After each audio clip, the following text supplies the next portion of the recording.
वहदहु ला शरीका लह वअशहदु अन्ना मुहम्मदन अब्दुहु व रसूलुहु अम्मा बाद फ़इन्ना खैरल हदीसी किताबुल्लाह व खैरल हदी हदी मुहम्मदिन सल्लल्लाहु अलैहि वसल्लम व शर्रल उमूरि मुहदसातुहा व कुल्लु मुहदसतिन बिदअह व कुल्लु बिदअतिन ज़लाला व कुल्लु ज़लालतिन फिन्नार।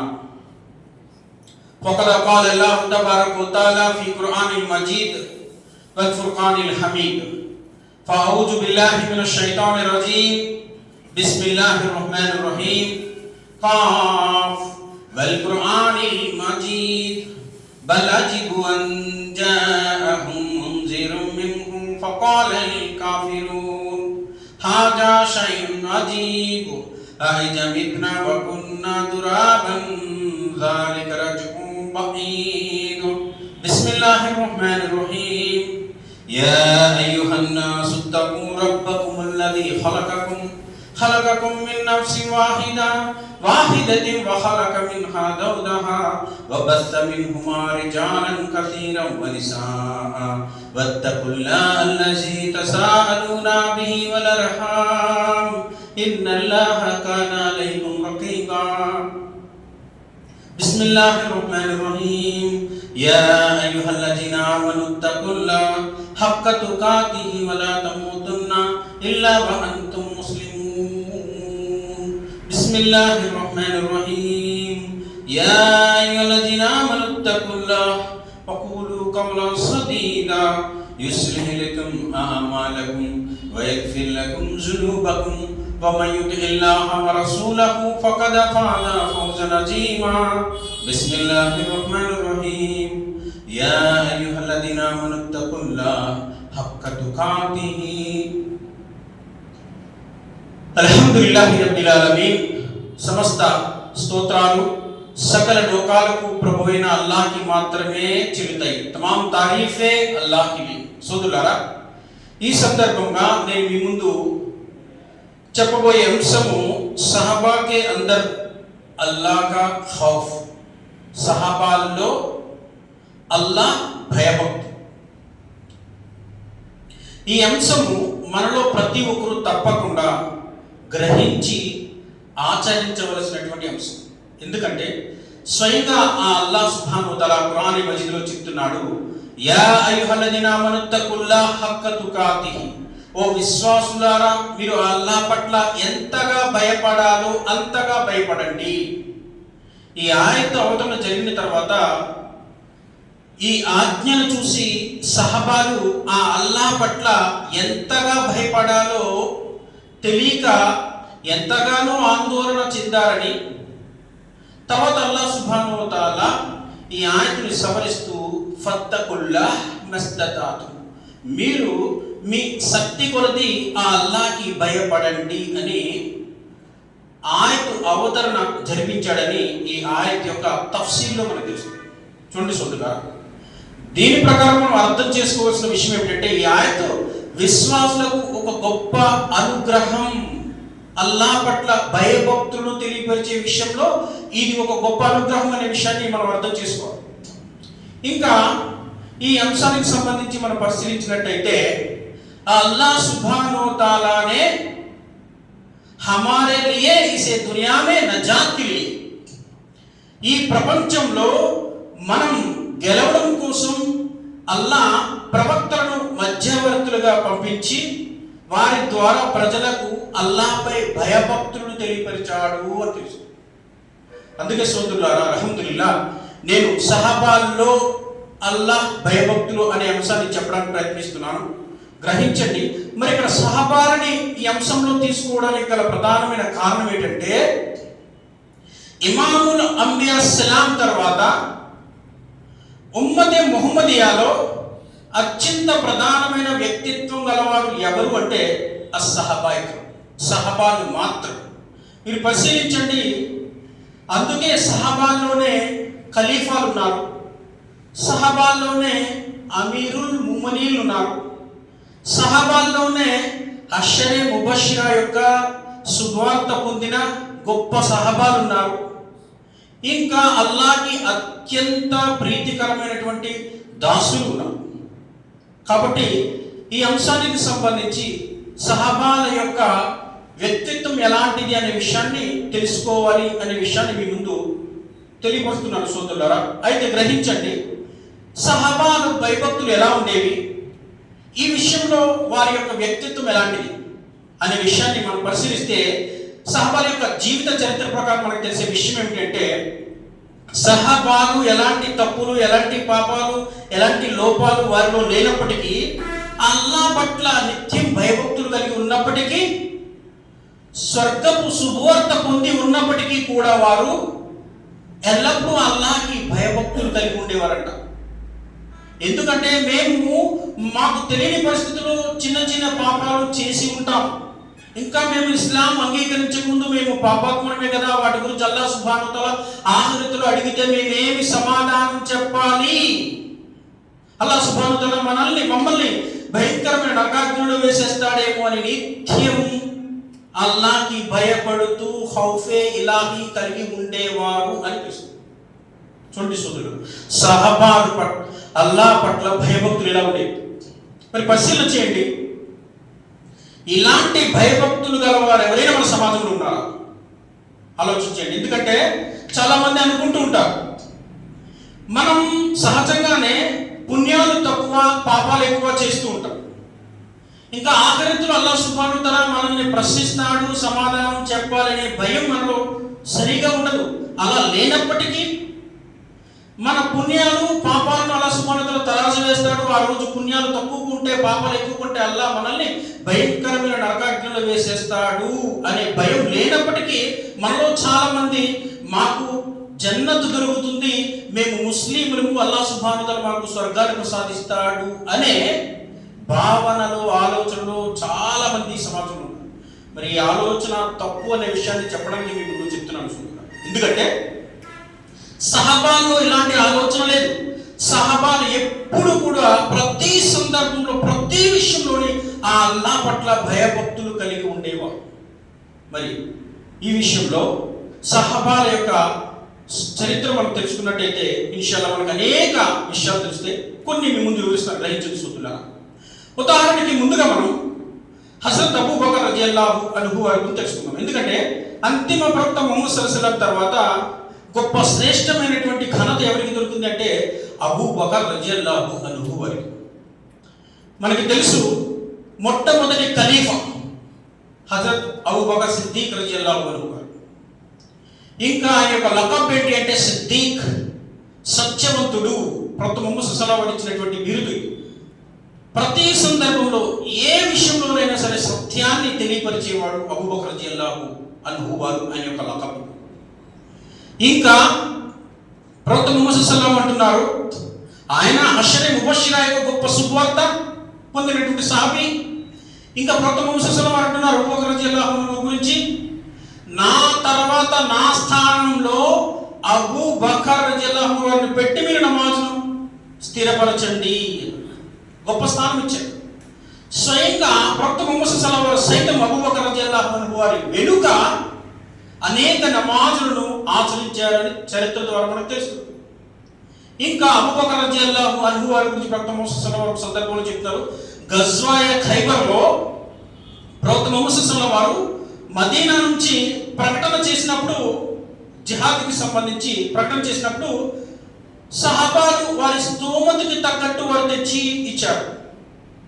మరి ప్రవక్త ముహమ్మద్ సల్లల్లాహు వారు ఒకరిని ప్రశ్నిస్తున్నారు. ఆ ప్రశ్నించేటప్పుడు హజరత్ అబూ బకర్ రజియల్లాహు అన్హు వారి యొక్క వంతు వచ్చింది. అబూ బకర్ రజియల్లాహు అన్హు వారు చెప్తున్నారు ఏంటి అంటే, దైవప్రవక్త ముహమ్మద్ సల్లల్లాహు వారు అడిగారు, అబూ బకర్ నువ్వేం తెచ్చావు అని. అప్పుడు అబూ బకర్ రజియల్లాహు అన్హు వారు చెప్తున్నారు, ఓ దైవ ప్రవక్త, ఇంట్లో ఉన్న మొత్తం అన్నిటితో సహా తెచ్చేసాను, అన్నిటితో సహా, చీపురితో సహా. ఇక్కడ ఈ హదీస్ ఇలాగ అర్థం చేసుకోవాలి. అప్పుడు ప్రవక్త ముహమ్మద్ సల్లల్లాహు అన్నారు, ఓ అబూ బకర్, మీ ఇంటి వారి గురించి ఏమి ఉంచలేదా అంటే అబూ బకర్ రజియల్లాహు అన్హు వారు అంటున్నారు, ఓ దైవ ప్రవక్త, రెండే విషయాలు ఉంచాను. అదేంటి తెలుసా? ఒకటి అల్లాహ్పై నమ్మకం, రెండు దైవ ప్రవక్తపై భరోసా. అంటే అంత గొప్ప విశ్వాసం అబూ బకర్ రజియల్లాహు అన్హు. అందుకే ప్రవక్త ముహమ్మద్ సల్లల్లాహు అలైహి వసల్లం అన్నారు, ఓ అబూ బకర్, స్వర్గానికి గల 8 ద్వారాల గుండా నీకు ప్రవేశం ఉంది. స్వర్గపు శుభవార్త. అల్లాహ్ సుబ్హానహు వ తఆలా నిన్ను 8 ద్వారాల గుండా ఆహ్వానిస్తాడు. నాకు అంత గొప్ప సహాబీ అబూబకర్ రలియల్లాహు అన్హు వారు ఒక సందర్భంలో చెప్తున్నారు. ఒక సందర్భాన్ని గుర్తు తెచ్చుకుని ఆయన రోధిస్తూ ఏడుస్తున్నారు. ఆయన చరిత్ర ప్రకారం తెలుస్తుంది. ఏంటి ఆ సందర్భం అంటే, అయ్యో నేను ఒక చెట్టులా పుట్టుంటే బాగున్నే, విశ్వాసి యొక్క జుట్టులా పుట్టుంటే బాగున్నే. ఎందుకంటే అల్లాహ్ సుబ్హానహు వ తఆలా ఆఖిరతులో అల్లాహ్ ముందు నిలబడవలసి ఉందనే అవసరం ఉండేది కాదు కదా, అల్లాహ్తో సమాధానం చెప్పవలసి అవసరం ఉండేది కాదు కదా అని ఆ ఆఖిరతుని గుర్తు తెచ్చుకుని ఏడుస్తున్నారట అబూబకర్ రలియల్లాహు అన్హు. చూడండి సోదరులారా, తఖ్వా భయభక్తులు అంటే ఇవి. ఆయన స్వర్గపు శుభవార్త పొంది ఉండి కూడా ఆఖిరత్ పట్ల అంతలా భయపడుతున్నారు అంటే ఆయన భయం స్వర్గపు శుభవార్త ఉంది అన్న విషయాన్ని కప్పి ఉంచుతుంది, ఆపి ఉంచుతుంది. అంటే నిజంగా వాస్తవంగా ఆలోచన చేస్తే భయభక్తులకు వాస్తవమైన నిదర్శనం అంటే. మరి మనలో ఎవరైనా ఇలాంటి శుభవార్త దొరికితే ఇలా భయపడతారా? శుభవార్త దొరకడం అనేది ఈ ప్రపంచంలో ఎవరికనేది అసాధ్యము. కానీ భయపడతారా అంటే ఎవరు భయపడరు. ఎందుకంటే అలాంటి శుభవార్త దొరికితే మనకి నిర్లక్ష్యం వస్తుంది, గర్వం పెరుగుతుంది, అహంకారం పెరుగుతుంది. సహాబాలకి మనకి ఉండే తేడా సోదరులారా. కాబట్టి ఇక్కడ అబూబకర్ రలియల్లాహు అన్హు వారి ద్వారా మనం గ్రహించవలసిన విషయం ఏమిటంటే, ఏ స్థాయిలో ఉన్నా, ఎన్ని పుణ్యాలు సంపాదించుకున్నా కానీ అల్హమ్దులిల్లాహ్ ఆఖిరత్ పట్ల, అల్లాహ్ పట్ల ఇప్పుడు భయభక్తులు కలిగి ఉంటారు. అదేవిధంగా మరొక సహాబీ గురించి తెలుసుకుందాం. హజరత్ ఉమర్ బిన్ ఖత్తాబ్ రలియల్లాహు అన్హు వారు. ఈయన గురించి మనందరికీ తెలుసు. ఈయన ఖలీఫాయే దువ్వం, 2వ ఖలీఫా, ఇంకా అమీరుల్ మోమినీన్, ఇంకా స్వయంగా దైవప్రవక్త ముహమ్మద్ సల్లల్లాహు అలైహి వసల్లం వారి నోటి ద్వారా ఉమరే ఫారూక్ అనే లఖబైన ఉంది. సత్య అసత్యాలను వేరుపరిచేవాడని అర్థం. ఇంకా ప్రవక్త ముహమ్మద్ సల్లల్లాహు అలైహి వసల్లం స్వయాన మావయ్య, ఈ భూమిపై సగ భూభాగానికి ఖలీఫా. ఇంకా ఆయన ఖిలాఫత్ కాలంలో ఆయన దర్బార్లో ఆకలితో ఒక్కరు మరణించినా కానీ ఆ బాధ్యత, రెస్పాన్సిబిలిటీ నాది అన్న గొప్ప విశ్వాసం గల సహబీ. ఒక మార్గం గుండా వెళితే శైతాన్ భయపడి మరో మార్గానికి పారిపోయేటువంటి గొప్ప విశ్వాసం అండి. ఆయన చెప్తున్నారు ఒక సందర్భంలో, నేను ఒక గడ్డి పరకలా పుట్టుంటే బాగుండే, ఎందుకంటే అది ఒక దుమ్ముకి ధూళికి ఎగిరిపోయి ఉండేది. ఆఖరిలో అల్లాహ్ ముందు నిలబడవలసిన అవసరం ఉండేది కాదు కదా. ఆఖిరతను గుర్తు తెచ్చుకుని ఆయన రోధిస్తూ ఏడుస్తున్నాను. ఆయన చరిత్రలో తెలుసుకున్నాను. చూడండి సోదరులారా, ఉమర్ రలియల్లాహు అన్హు లాంటి వారే ఆఖిరతను గుర్తు తెచ్చుకుని ఏడిస్తే మన పరిస్థితి ఏంటి? ఎవరన్నా ఆలోచన చేశారా? మరి ఆయన చరిత్ర ప్రకారం తెలిసే విషయం ఏంటంటే, ఆయన అత్యంత ఎక్కువగా అల్లాహ్కి భయపడేవారు అని తెలుసు. ఇంకా ఆయన భయపడడానికి గల కారణాలు అనేక కారణాలు ఉన్నాయి. ఒక కారణం ఇక్కడ ఎలా ఉంది చూడండి. ఏంటి అంటే, ఆఖిరత్తులో ఎవరైనా కానీ అల్లాహ్ ముందు నిలబడి, ఓ అల్లాహ్, ఈ ఉమర్ యొక్క దర్బార్లోనే నేను ఆకలితో చనిపోయాను అని నిలబెడితే ఆ రోజు నా పరిస్థితి ఏంటి? అల్లాహ్ ప్రశ్నిస్తే నేనే సమాధానం చెప్పాలి అని ఆయన భయపడుతూ ఏడ్చేవారంటే ఆ విషయం గుర్తొచ్చినప్పుడు అలా ఆయన చరిత్రలో తెలుస్తుంది. అందుకే ఆయన రాత్రులు పహారా చేస్తూ ఉండేవారు. ఇంకా ఒక్కొక్కసారి ఆయన యొక్క భార్యని కుల్సుమ్ రలియల్లాహు అన్హా వారు తీసుకెళ్లేవారు స్త్రీల యొక్క సమస్యలు తెలుసుకోవడానికి. ఒక్కోసారి ఆయన యొక్క బానిసను తీసుకుని వెళ్ళేవారు బానిసల యొక్క సమస్యలు తెలుసుకోవడానికి. ఒక సందర్భంలో ఇలా జరిగింది. చూడండి, సందర్భం వచ్చింది ఒకటి చెప్తున్నాను. ఏంటి ఆ సందర్భం అంటే, ఉమర్ రలియల్లాహు అన్హు వారు పహారా చేస్తున్నప్పుడు ఎక్కడి నుంచో చిన్న పిల్లల యొక్క ఏడుపు వినిపించింది. ఆయన రోదన వినిపించింది. ఏంటి ఆ ఏడుపు అని ఉమర్ రలియల్లాహు అన్హు వారు అటువైపు ప్రయాణం చేశారు. ఆ శబ్దం వైపు ప్రయాణం చేసినప్పటికీ అక్కడ ఒక సంఘటన చూశారు. ఆయన ఒక స్త్రీ పొయ్యిపై కుండ పెట్టి, కుండలో నీళ్లు పోసి కింద మంట పెట్టి వండుతుంది. అందులో ఏమీ లేదు, నీటిని మాత్రం వండుతుంది. వండినట్టు నటిస్తుంది. ఆ పిల్లలు ఏడుస్తున్నారు, ఆకలి ఆకలి అంటూ. ఆమె సముదాయిస్తుంది. తయారైన తర్వాత నేను లేపుతాను, పడుకోండి, నిద్రపోండి. పిల్లలు ఏడుస్తున్నారు. ఈ సంఘటన చూసిన ఉమర్ రలియల్లాహు అన్హు వారు ఆమె వద్దకు వెళ్ళి, అమ్మ ఎందుకు పిల్లల్ని అలా ఏడిపిస్తున్నావు, తొందరగా వండి పెట్టచ్చు కదా అని అన్నారు. ఆమె అంటుంది, అయ్యా ఈ కుండలో ఏమీ లేదు, మా వద్ద తినడానికి ఏమీ లేదు, ఆ పిల్లల్ని మభ్యపెట్టి నిద్రపుచ్చుతున్నాను. ఈ సంఘటన ఆయనను ఎంతగా కలచివేసిందంటే ఆయన వెంటనే దర్బారుకి వెళ్ళి ధాన్యపు మూటలను ఆయన భుజాలపై స్వయంగా మోసుకుంటూ తెచ్చి ఆమెకి ఇచ్చారు. ఆయన వద్ద బానిస ఉన్నాడు, కానీ ఆ బాధ్యత నాది అని ఆయన స్వయంగా బాధ్యత తీసుకుని వారికి అక్కడ హల్వా వండి పెట్టించారని చరిత్ర చెప్తుంది. చూడండి సోదరులారా, ఇక్కడ అర్థం చేసుకోవాల్సిన విషయం ఏమిటంటే ఆయన దర్బారులో, ఆయన అధికారంలో ఒక్కరు కూడా ఆకలితో చనిపోకూడదు. అల్లాహ్ ఆఖిరతులు నిలబెట్టు. ఆఖిరత్ పట్ల ఆయన భయం తక్కువ. చూడండి సోదరులారా, ఇంకా ఆయన యొక్క చరిత్రలో తెలిసే విషయం ఏమిటంటే ఆయన సకరాత్ సమయంలో, మరణ సమయంలో ఆయన చెప్తూ ఉన్నారు ఈ విషయం ఏంటి అంటే, నేను ఆఖిరత్లో ఆ నరకాగ్ని నుండి రక్షించుకోవడం కోసం అల్లాహ్ సుబ్హానహు వ తఆలా నాకు పర్వతం అంత బంగారం ఇచ్చినా కానీ నేను దాన్ని అల్లాహ్ మార్గంలో సదకా చేసేసేవాడిని అంటున్నాను. అబ్దుల్లా బిన్ ఉమర్ రలియల్లాహు అన్హు వారిని పిలిపించాను. ఆయన ఎవరు? ఉమర్ రలియల్లాహు అన్హు వారి యొక్క కొడుకు. నేను ఇంటికాలు అయిపోయిన తర్వాత, మరణించిన తర్వాత అమ్మ ఆయిషా రలియల్లాహు అన్హా వారి దగ్గరికి వెళ్ళండి, వెళ్ళి పర్మిషన్ అడగండి, నేను నా ఇద్దరు స్నేహితుల మధ్య నేను సమాధి అవ్వాలనుకుంటున్నాను. ఇద్దరు స్నేహితులు ఎవరు? దైవభక్త ముహమ్మద్ వారు, అబూబకర్ రలియల్లాహు అన్హు. అమ్మ ఆయిషా పర్మిషన్ ఇస్తే నన్ను అక్కడ సమాధి చేయండి, లేదంటే జన్నతుల్ బఖీలో చేసేయండి. జాగ్రత్త, అమ్మ ఆయిషా రలియల్లాహు అన్హా వారి దగ్గరికి వెళ్ళినప్పుడు అమీరుల్ మోమినీన్ అని అనకండి, ఎందుకంటే నా యొక్క మరణం అయిపోయిన వెంటనే ఈ విషయం ఖతం అయిపోద్ది, ఉమరే ఫారూక్ అని పిలవండి. అలాగే అమ్మ ఆయిషా రలియల్లాహు అన్హా వారు పర్మిషన్ ఇచ్చారు. ఉమర్ రలియల్లాహు అన్హు వారిని ఖబర్ చేశారు. ఇక్కడ అర్థం చేసుకోవాల్సిన విషయం ఏంటి? ఉమర్ రలియల్లాహు అన్హు వారి యొక్క జీవితం మనకు చెప్పే విషయం ఏంటి? అల్లాహ్ పట్ల భయభక్తులు అనేవి ఆయన జీవితంలో మనం ఎలా అర్థం చేసుకోవాలి అంటే, సోదరులారా చూడండి, ఆయనకి ఎంత అధికారం ఉన్నా, ఎంత రాజ్యం ఉన్నా, ఎంత ధనం ఉన్నా, ఎలాంటి స్థాయిలో ఉన్నా, ఏ పొజిషన్లో ఉన్నా, ఆయన స్వర్గపు సువార్త పొంది ఉండి కూడా ఆయన ఆ అల్లాహ్ పట్ల, ఆఖిరత్ పట్ల ఎప్పుడు భయపడుతూ ఉండేవారు. ఆయన ద్వారా మనం నేర్చుకునేటువంటి గుణపాఠం ఈ విషయం. ఇంకా ఇహలోకంలో మరియు పరలోకంలో కూడా సత్పురుషులతో ఉండాలి అని ఆయన ద్వారా మనం గుణపాఠం నేర్చుకున్నాం. సోదరులారా, మనం ఎప్పుడైనా మరి దువా చేసామా? వల్ల ఇహలోకంలో మరియు పరలోకంలో కూడా సత్పురుషులతో ఉండే భాగ్యాన్ని ప్రసాదించుకుని దువా చేసామా సోదరులారా? లేదు. సహాబాలు మనకి ఒక ఉదాహరణ అర్థం చేసుకోవచ్చు. అదేవిధంగా మరొక సహాబీ గురించి మనం తెలుసుకుంటాం. ఈయన ఎవరు అంటే ఉస్మాన్ ఘనీ రలియల్లాహు.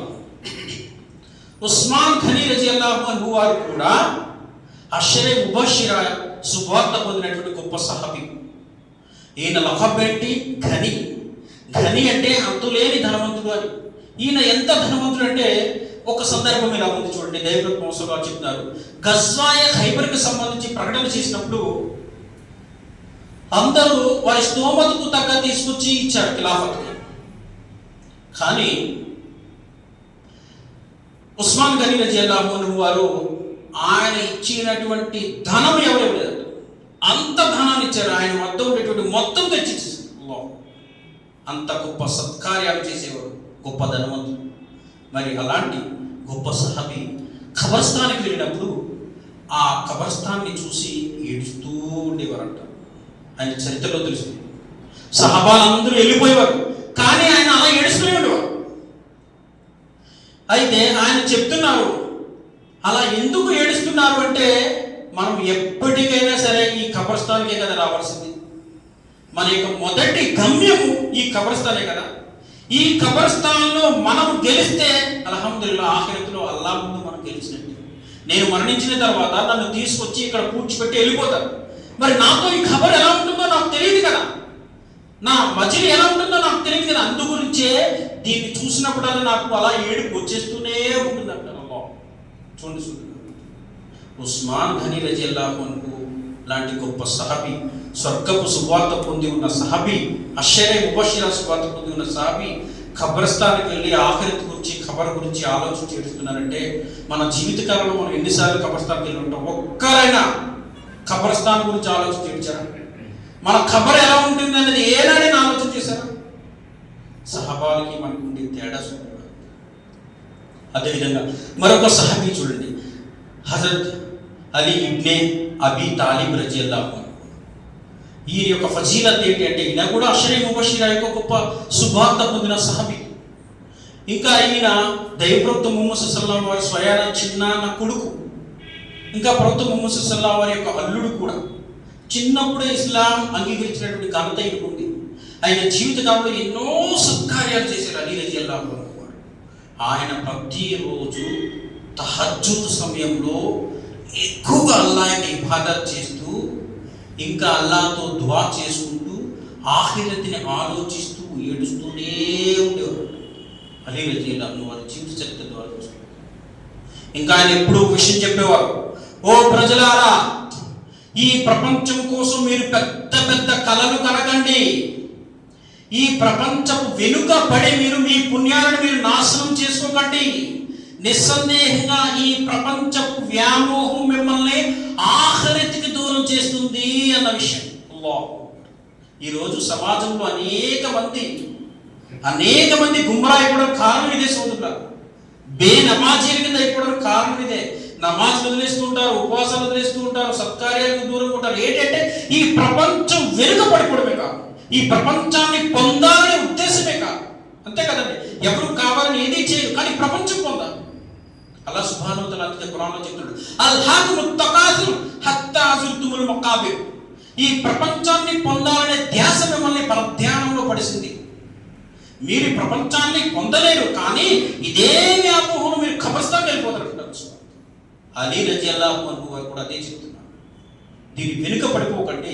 అంటే ఈ ప్రపంచంలో మనం బ్రతకాలి, బ్రతకడానికి సంపాదించాలి.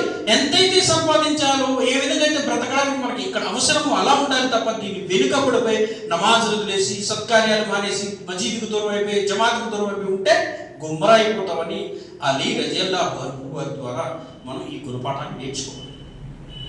అదేవిధంగా మరొక సహాబీ గురించి తెలుసుకుందాం. ఈయన ఎవరంటే అబూ హురైరా రజియల్లాహు అన్హు వారు. చూడండి, అబూ హురైరా రజియల్లాహు అన్హు వారు ఎక్కువగా ప్రవక్త ముహమ్మద్ సల్లల్లాహు వారితో ఉండేవారు. దర్సే హదీస్ ఎక్కువ వినేవారు. ప్రవక్త ముహమ్మద్ సల్లల్లాహు వారు చెప్పినటువంటి మాటని ఎలా అయితే మాట వచ్చిందో ఆ మాటని అలాగే రాసేవారు, హదీస్ కింద రాసేవారు. అబూ హురైరా రజియల్లాహు అన్హు వారి యొక్క జీవిత చరిత్రలో సుమారు 5500 హదీసులు లెక్కించారంట. ప్రవక్త ముహమ్మద్ సల్లల్లాహు వారి యొక్క మాట 5500 హదీసులు. చూడండి ఆయన యొక్క ఫజీలత్. ఆయన ప్రవక్త ముహమ్మద్ సల్లల్లాహు వారితో ఒక సందర్భంలో అడుగుతున్నారు, ఓ దైవ ప్రవక్త, నేను ఎప్పటికీ కూడా మీ యొక్క మాటలను, మీ యొక్క హదీసులను నేను మర్చిపోకూడదు, ఏం చేయాలి? దైవప్రవక్త ముహమ్మద్ సల్లల్లాహు వారు ఆ సందర్భంలో ఒక హదీసు పూరిస్తున్నారు. ఆ హదీసు పూర్తి చేసి ఆయన కప్పుకున్నటువంటి దుప్పటిని, చద్దరిని తీసి అబూ హురైరాకి ఇచ్చి, ఓ అబూ హురైరా, దీన్ని మీరు హత్తుకోండి అన్నారు.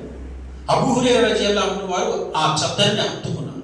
తర్వాత అబూ హురైరా రజియల్లాహు అన్హు వారు చెప్పిన సందర్భంలో, నేను ఎప్పుడైతే ప్రవక్త ముహమ్మద్ సల్లల్లాహు అలైహి వసల్లం ఇచ్చిన చద్దరిని హత్తుకున్నానో అప్పటి నుంచి నేను ఒక్క హదీస్ కూడా మర్చిపోలేదు. నా హృదయంలో ఒక్క హదీస్ కూడా బయటికి వెళ్ళలేదని.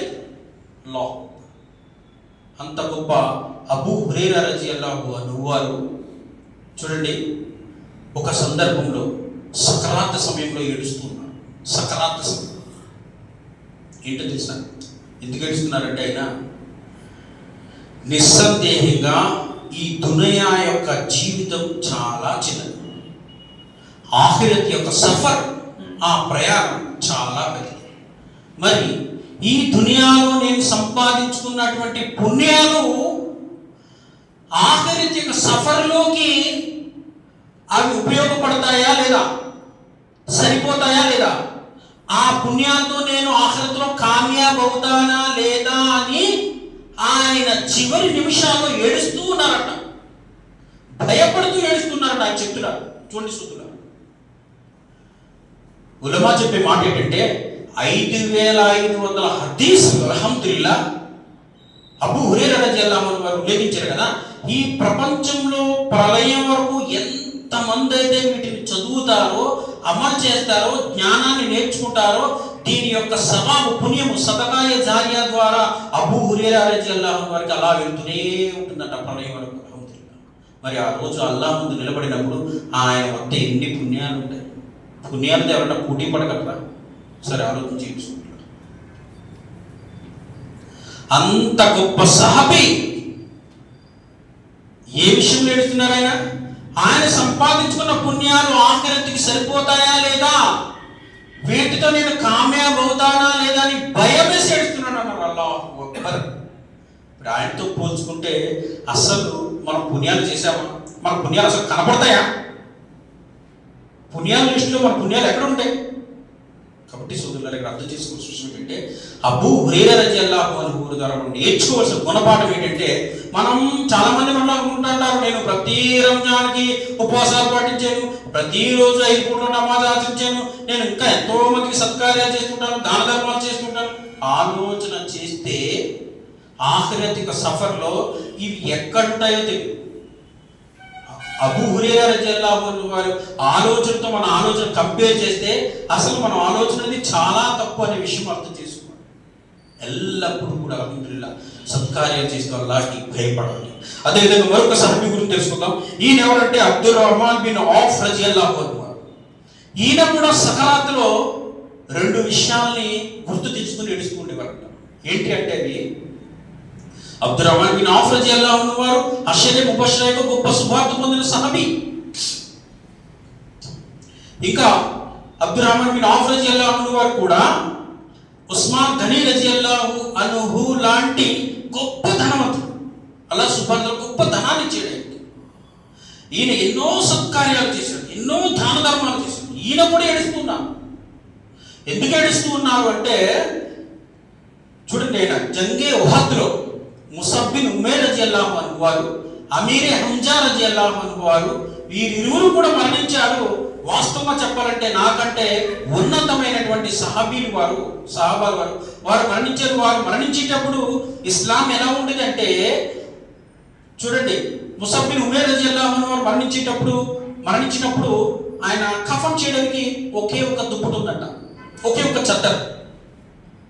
పైన ముఖానికి కప్పితే కింద కాళ్ళు కనపడేవి, కింద కాళ్ళు కప్పడితే ముఖం కనపడేది. అదేవిధంగా అమీర్ హంజా రలియల్లాహు అన్హు వారు కూడా అదే పరిస్థితి. ప్రతి మోససుల వరకు ముఖాన్ని చద్దరితో కప్పండి అని కాళ్ళని అస్గర్ నామి గడ్డితో కప్పేవారు. కప్పి చేయండి అన్నారు కఫన్. అలాంటి పరిస్థితి వారిది. ఈరోజు నా యొక్క మరణం ఎలా జరుగుతుంది అంటే, నా వద్ద చుట్టూ ఎంతో బంగారం ఉంది, ధనం ఉంది, డబ్బున్న వ్యక్తిగా నేను ఉన్నాను. ఇప్పుడు ఈ సమయంలో నాకు మరణం వస్తే అల్లాహ్ సుబ్హానహు వ తఆలా ఆఖిరతులో నేను ఇవ్వవలసిందంతా ఈ దునియాలోనే ఇచ్చేశాను, ఇక్కడ ఏమీ లేదు అంటే నా పరిస్థితి ఏంటి? అందుకే అల్లా, ఈ ధనం నాకొద్దు, ఈ బంగారము, ఈ విలాసాలు నాకు ఏమొద్దు, నాకు ఆఖిరత్ కావాలి, నాకు జన్నత్ కావాలి, ఆఖిరతులో నీ కారుణ్యం కావాలని ఆయన రోధిస్తూ ఏడుస్తూ ఉన్నారు సకరాత్ సమయంలో. ఈయన చూడండి సోదరులారా, అబ్దుర్ రహ్మాన్ బిన్ ఔఫ్ రలియల్లాహు అన్హు కాబట్టి ఆలోచించి, ఈయన ద్వారా మనం నేర్చుకోవాల్సినటువంటి గుణపాఠం ఏంటి? మనలో కూడా చాలా మందికి మౌత్ వస్తుంది, చావు వస్తుంది. కానీ మన ఆలోచన ఎలా ఉంటుంది? అయ్యయ్యో నాకు అప్పుడే మరణం వచ్చేస్తుంది, చావు వచ్చేస్తుంది, నేను ఇంకా సంపాదించుకోవాలన్నది సరిగ్గా సంపాదించుకోలేదు, అయ్యో నీకు ఆ పొలానికి అడ్వాన్స్ ఇచ్చి వదిలేసాను, ఆ బిల్డింగ్ సగంలో వదిలేసాను, ఇక్కడ వెళ్దాం అనుకున్నాను, అది కూడా జరగట్లేదు. ఇవన్నీ ఏమైపోతాయి? మన ఆలోచన ఆస్తి పోగు చేసే విషయంలో వెనకబడి ఉన్నానే, నాకంటే ముందు వాడు చాలా స్థాయిలో ఉన్నాడు, వీడా స్థాయిలో ఉన్నాడు, నేను వెనకబడి ఉన్నానే అని ఆలోచిస్తూ ఉంటాం మరణించేటప్పుడు. మనం అలా ఆలోచించకపోయినా వెనకాల ఉండేటువంటి మన కుటుంబ సభ్యులు కూడా ఆలోచిస్తారు, వీడేం సంపాదించండి అంత అప్పులు, వీడు పోయేటంటే ఎక్కడెక్కడ ఏం చేయాలని అర్థం అవుతుంది. చూడండి సూత్రుడు అబ్దుర్ రహ్మాన్ బిన్ ఔఫ్ రలియల్లాహు అన్హు వారు ఆలోచన చూడండి. ఈయన సంపాదన ఆఖిరత్కి దూరం చేస్తుందేమో అని రోధిస్తూ ఏడుస్తున్నారు. తక్కువ అంటే అది సోదరులారా, సహాబాని మనం అనుసరించాలి అంటారు. అందుకే చూడండి సోదరులారా, అదేవిధంగా మరొక సహాబీ గురించి తెలుసుకుందాం. సమయం కూడా చాలా సమయం అయిపోతుంది కదా. ఈ సహాబీ ఎవరు అంటే హజరత్ అబ్దుల్లా ఇబ్నే మసూద్ రలియల్లాహు అన్హు. ఈయన యొక్క ఫజీలత్ ఏంటంటే ఈయన ఖురానే జయీద్ ఆలిం, అల్హమ్దులిల్లా, గొప్ప ఖురాన్ పండితుడు. ఎప్పుడు ఏ సందర్భంలో ఆయన అవతరణ జరిగింది, దాని యొక్క పూర్వపు పరాలేంటి, సమస్తమన్నీ బైహార్ట్ అయినటువంటి గొప్ప సహబీ. ఇంకా స్వయంగా ప్రవక్త ముహమ్మద్ సల్లల్లాహు అలైహి వసల్లం సైతం ఈయన కూర్చోబెట్టుకొని ఆయన నోటి నుంచి ఖురాన్ని వినేవారంట. అంత గొప్ప సహబీ. ఈ ప్రపంచంలోనే మొట్టమొదటి ఖారీ అని చెప్పచ్చు, హాఫీజ్ అని చెప్పచ్చు. అలాంటి అబ్దుల్లా ఇబ్నే మసూద్ రజియల్లాహు అన్హు వారు కూడా ఒక సందర్భంలో ఏడుస్తూ ఉన్నారు. ఎందుకు ఏడుస్తూ ఉన్నారు అంటే, ఆయన చెప్తున్నారు ఈ యొక్క జీవితం, ఆయన చెప్తున్నారు, నేను ఈ ప్రపంచంలో పుట్టకుండా ఉంటే ఎంత బాగున్నాయి, ఈ ప్రపంచంలో నేను పుట్టకపోయి ఉంటే ఎంత బాగుంది.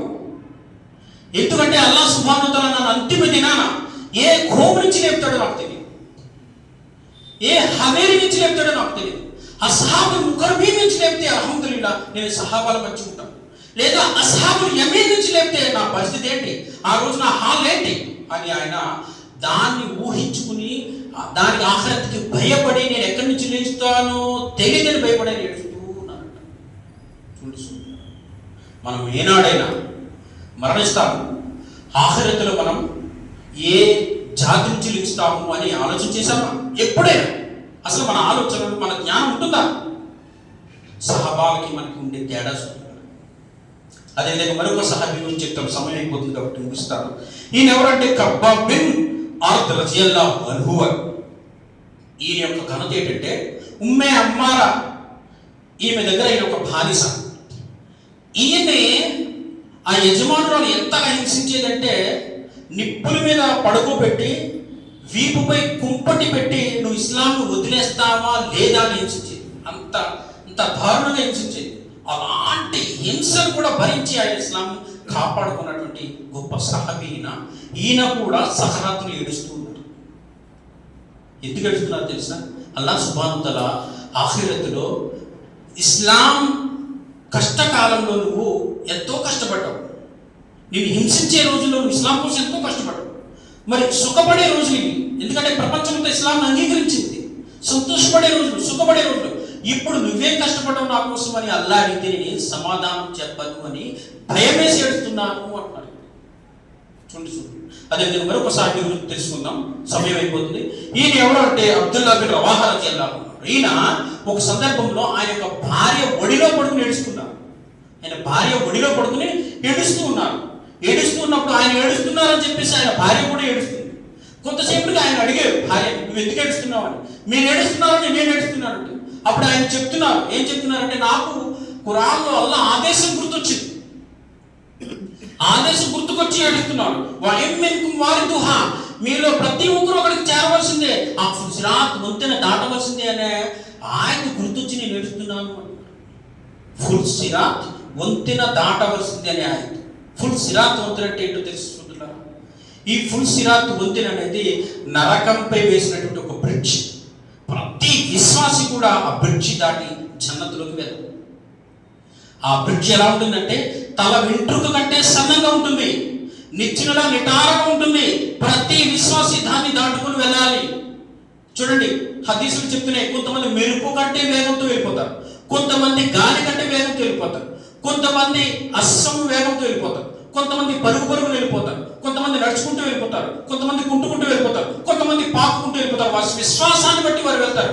చాలా మంది ఆ బ్రిడ్జి పై కుక్కలు, సాతాను కొమ్ములు లాంటి కుక్కలు ఉంటాయి, వాటిని తగులుకుని కింద పడిపోతారు నరకంలో. దీని గురించి ఇది ఒక పెద్ద అంశం సోదరులు. కానీ ఇక్కడ అర్థం చేసుకోవాల్సిన విషయం ఏంటంటే, సహబాలు కష్టకాలంలోని ఆఖిరత్ గురించి అల్లాహ్ పట్ల భయపడి ఏడ్చేవారు.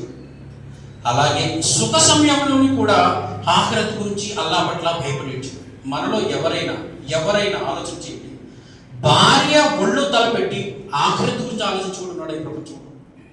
ఆఖిరత్ గురించి, ఫుల్ సిరాత్ వంతెన గురించి ఉన్నారా? అది సహబాలకి మనకు ఉండే తేడా. కాబట్టి సోదరులారా, సహబాలని మనం ఒక ఆదర్శంగా తీసుకోవాలి. అయితే ఇక్కడ ఆలోచన చేయండి, ఇలా చెప్పుకుంటూ పోతే అనేక మంది సహాబాల యొక్క చరిత్ర మనకి దొరుకుతుంది, కానీ మనకి చెప్పుకునే సమయమే లేదు. అయితే ఇక్కడ అర్థం చేసుకోవాల్సిన విషయం ఏమిటంటే, సహాబాల్లో అల్హమ్దులిల్లా వారు రజియల్లాహు అన్హు అయి ఉండి, స్వర్గపు శుభవార్త పొంది ఉండి, ఎన్నో పుణ్యాలు వారితో ఉండి కూడా వారు అల్లా పట్ల ఎందుకు అంతలా భయపడేవారు? వారిని ఎందుకు అలా భయభక్తులు జనించేది? మరి మనలో ఎలాంటి ఆధారము లేదు, మనకి ఎలాంటి సర్టిఫికెటు లేదు, జన్నత్కు వెళ్తామనే ఆధారం లేదు, ఇంకా మన ముందు నబీ సల్లల్లాహు అలైహి వసల్లం వారు కూడా లేదు, మన వద్ద సరైన పుణ్యాలు లేవు.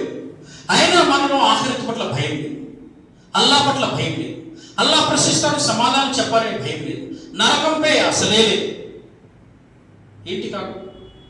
సహాబాల్లో వాళ్ళు జన్నత్కి వెళ్తామని సర్టిఫికెట్ చేతిలో ఉండి భయపడేవారు. మన దగ్గర ఎలాంటి సర్టిఫికెట్ లేకుండా అయినా మనం భయపడుతుంది. ఏంటి కాదు?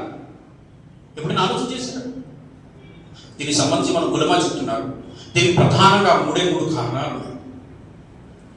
3 రకాల ఆచరణలు వారు అమలు చేసేవారు. వారు ఆ ఆచరణలో వ్యక్తిత్వం ఉన్నతమైనగా ఉండేది. మనం వాటిని అమలు చేయకపోవడమే కాదు. ఏంటి ఒకటి వారి యొక్క క్యారెక్టర్, వారి యొక్క ఆచరణ, వ్యక్తిత్వం ఎలాంటిదంటే సహాబాలు ఎప్పుడు కూడా అబద్ధమాడరు, వారు ఎప్పుడు నిజమే మాట్లాడతారు, అనవసరంగా ఎవరిని చంపరు, హత్య చేయరు, స్త్రీలను అవమానం పాలు చేయరు, స్త్రీల యొక్క హక్కు లాక్కోరు, వడ్డీ సొమ్ము తినరు, వడ్డీకి సాక్షిగా కూడా ఉండరు. వారు ఎప్పుడు ప్రతి విషయాన్ని అల్లాహ్తో దువా చేసుకుంటూ ఉంటారు. సహాబాలు యొక్క వ్యక్తిత్వం ఇది. మరి మనం ఎలా ఉంటున్నాం ఈ విషయంలో? చెప్పండి. ఈ విషయంలో మన యొక్క వ్యక్తిత్వం ఏంటి? అన్నింటికి రివర్స్, వ్యతిరేకం. అందుకే సహాబాలాగా మనలో భయభక్తులు లేకపోవడం కాదు. అదేవిధంగా రెండోది ఏంటంటే సహాబాలు ఎప్పుడు కూడా గీబత్ చేయరు. ఒక సహాబా గురించి మరొక సహాబా ఎప్పుడు తప్పుగా మాట్లాడరు. సహాబాల చరిత్ర చదవని తెలుస్తుంది. ఒక సహాబా గురించి మరొక సహాబా ఎప్పుడు తప్పుగా మాట్లాడు, చెడుగా మాట్లాడు. ఒక సహాబా గురించి ఈ సహాబా ఎప్పుడు చాడీలు చెప్పరు. ఒక సహాబా కలిశారంటే ఇస్లాం గురించి, షరియత్ గురించి, ఆఖిరత్ గురించి, నబీ సల్లల్లాహు అలైహి వసల్లం యొక్క బోధన గురించే మాట్లాడతారు. మరి మనం ఏం మాట్లాడతాం? తెల్లవారు లేచి అంత కీపత్. ఎవరితో మాట్లాడినారు? వాడిలా చేశాడు, వీడిలా చేశాడు. మనకి మనం చూసుకోకుండా ఎంతో గురించి ఆలోచన చేస్తూ ఉంటాం. మన లైఫ్ అంతా అలాగే గడిచిపోతూ ఉంటుంది. గీబత్ ఉంటే మనలో భయభక్తులు ఎలా జనిస్తాయి. అదేవిధంగా మూడో విషయం ఏంటంటే సహాబాలు సిఫార్సుపై ఎప్పుడు ఆధారపడరు. దైవప్రవక్త ముహమ్మద్ సల్లల్లాహు అలైహి వసల్లం వారు మాతో పాటు ఉన్నారు, ఆఖిరతులో మాకు సిఫార్సు చేస్తారనేది భరోసా ఎప్పుడు సహాబాలు లేదు వాళ్ళ జీవిత చరిత్రలో. కానీ మనం ఏం చేస్తున్నామంటే ఆఖిరతులో ప్రవక్త ముహమ్మద్ సల్లల్లాహు అలైహి వసల్లం మాకు సిఫార్సు చేస్తారు. ఇంకా చాలా మంది ఔలియాలను ఆరాధించేవారు ఉంటారు. ఔలియాలు సిఫార్సు చేస్తారు, బాబాలు సిఫార్సు చేస్తారు, మా తాత ముత్తాతలు సిఫార్సు చేస్తారు. ఈ సిఫార్సు అనే వ్యామోహంలో పడిపోయి నమాజులు తెలుస్తూ ఉంటారు, బేనమాజీలు అయిపోతుంటారు, ఇంకా ఇస్లాంకి దూరంగా ఉంటారు, ఇస్లామీ ఆచరణకు దూరంగా ఉంటారు, ఉపవాసాలు చేస్తూ ఉంటారు, హజ్ చేసే స్తోమత ఉండి కూడా హజ్ చేయరు. అంత హరాం. ఎందుకంటే ఆఖరిలో సిఫార్సు దొరుకుతుంది. చూడండి సోదరులా, ఈ కారణాల వల్లే మనం గుమ్రా అయిపోతున్నాం, మనలో భయభక్తులు లేకుండా పోతుంది. కాబట్టి నేను చివరిసారిగా ఖురాన్ నుంచి ఒక ఆయత పట్టించి నా ప్రసంగాన్ని ముగిస్తాను. అల్లాహ్ ఖురాన్లో చెప్తున్నాడు, ఫైన్ ఆమను బిమిస్లి మా ఆమంతుం బిహి ఫఖద్ ఇహ్తదవ్ వ ఇన్ తవల్లవ్ ఫఇన్నమా హుం ఫీ షికాక్. అల్లాహ్ అంటున్నాడు, సహాబాలు ఏ విధంగా అయితే విశ్వసించారో ఆ విధంగా మీరు విశ్వసిస్తే సన్మార్గం పొందగలరు. అలా కాకపోతే మీరు నిస్సందేహంగా మీరే వైర భావానికి లోనైపోయిన వారు. చూడండి, సహాబాలు ప్రతి విషయంలోని విశ్వాసము, ఆచరణ ప్రతిదీ చూపించారు. మనం పరిశీలిస్తే దైవ ప్రవక్త ముహమ్మద్ సల్లల్లాహు అలైహి వసల్లం వారి తర్వాత మనం ఎవరిని అనుసరించాలంటే సహాబా, సలఫ్ యొక్క మార్గాలు. కాబట్టి సోదరులారా, అల్హమ్దులిల్లా మనం ప్రవక్త ముహమ్మద్ సల్లల్లాహు అలైహి వసల్లం విధేయత కలిగి ఉంటూ సహాబాను అనుసరిస్తే ఇహపరలోకాలు సాఫల్యాన్ని పొందగలం. అలా కాకపోతే నష్టంలోకి వెళ్ళిపోయే అవకాశం ఎక్కువ ఉంటుంది. మీరు పరిశీలించండి, ఈ ప్రపంచంలో అత్యంత ఎక్కువగా తుఫాన్, భూకంపాలు, సునామీలు, ప్రళయాలు, ఒక దేశం నుంచి మరో దేశంపైకి యుద్ధాలు, ఇంకా ఎక్కడుండగానే బాంబులు పెట్టుకుని పేల్చేసుకోవడాలు, ఎన్ని ఏంటో తెలుసా? ఆ సకల లోకాలకు ప్రభువైన అల్లాహ్పై భయం లేని కారణంగానే ఇవన్నీ జరుగుతుంది. ఆ అల్లాహ్పై సకల లోకాలకు ప్రభు, సృష్టికర్త మన ప్రభు అంతిమ దినాన మనం చేసినటువంటి ప్రతి విషయాన్ని అడుగుతాడు, సమాధానం చెప్పాలి అనే భయం తక్కువ లేని కారణంగానే ఈరోజు ప్రపంచంలో ప్రజలు రుజుమార్గం తప్పిపోతున్నారు, సర్వనాశమైపోతున్నారు. కాబట్టి మనం అర్థం చేసుకోవాలి, ఈ ప్రపంచం వెనుక పడి మనం గుమ్రా అయిపోకూడదు. దైవకృత మూసన్న వారి సహబాన్ని అనుసరించాలి. అల్హమ్దులిల్లా. ఇంకా ఈ ప్రపంచంలో జరిగేటువంటి ఉన్మాదాలు, ఈ ప్రపంచంలో జరిగినటువంటి అజాబులు, శిక్ష నుంచి మనం దూరంగా ఉండాలి. సకాలంలో కాలపురమైన అల్లాహ్పై ఎప్పుడు నిత్యం భయభక్తులు. కాబట్టి నేను అల్లాహ్తో దువా చేస్తున్న వల్ల ఏ విషయాలు అయితే ఇక్కడ నేను చెప్పడం జరిగింది వాటిపై సంపూర్ణ జ్ఞానం తీసుకుని ఆచరణ చేసే భాగ్యం ప్రసాదించు. ఆమీన్. మరి అల్లాహ్ సుబ్హానహు వ తఆలా అంతిమ దినాన ఎవరినైతే అనుగ్రహిస్తాడో ఆ అనుగ్రహ మూర్తుల జాబితాలో మనందరినీ కూడా ఉంచు. ఆమీన్. మరి అల్లాహ్ సుబ్హానహు వ తఆలా అంతిమ దినాన జన్నత్ యొక్క సౌభాగ్యాన్ని మాకు ప్రసాదించు. ఆమీన్. ఇంకా ఎంతమంది అయితే మా తోటి సాతీలు ఇస్లాంకి దూరం ఉంటున్నారో అర్థం చేసుకుని ఇస్లాంపై జీవించే భాగ్యాన్ని ప్రసాదించు. ఆమీన్. సుమ్మా ఆమీన్. వఖిర్దానా అనిల్ హమ్దులిల్లాహి రబ్బిల్ ఆలమీన్. రబ్బనా తఖబ్బల్ మిన్నా ఇన్నక అంతస్ సమీఉల్ అలీమ్.